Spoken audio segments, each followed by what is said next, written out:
25 familja li għandha wlied Nieqsa Mid-Dawl ingħataw assisted devices biex uliedhom ikunu jistgħu jaqraw, jistudjaw u jlaħħqu mal-kurrikulu edukattiv. Din kienet inizjattiva mill-President's Trust Foundation u mid-Dipartiment tal-Edukazzjoni li bdiet f'Marzu li għadda.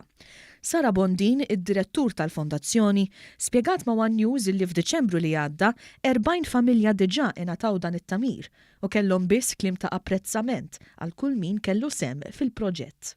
Kenna feedback pozittiv ħafna permezz tad-devices fejn anka ġew trejnjati teachers tagħhom biex ikunu jistgħu jgħallmuhom jużawhom, dawn it-tfal illum il-ġurnata jistgħu jaċċessaw iktar il-kurrikulum nazzjonali u jistgħu jkunu komdi biex jaqraw iktar bħal sħabhom fil-klassi. Il-familji ta' dawn it-tfal ma jħallsu xejn għal dan is-servizz għaliex qed jingħatalhom mill-Fondazzjoni grazzi għal kollaborazzjoni ma' diversi entitajiet privati. Baqalna ftit tfal oħra li qegħdin nistennew l-assisted devices tagħhom, dan għaliex aħna minna profiling ta' kull tifel u tifla biex naraw bżonnijiet individwali ta' kull tifel u tifla. Vordiri kull assisted devices da ma tixriħx off the shelf, imma kien tailor-made għal kull tifel u tifla.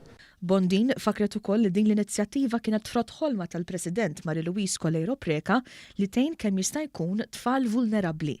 Il-President Colleiro Preca qalet li hija gburija kemm din il-Fondazzjoni privata resqet proġetti f'dawn l-aħħar snin. Qalet ukoll li dan il-proġett partikolari li qed jolqot faxxa ta' tfal vulnerabbli sar b'kollaborazzjoni ma' diversi entitajiet privati li għenu biex il-proġett jitħallas u biex issir ir-riċerka medika u teknoloġika li kien hemm bżonn.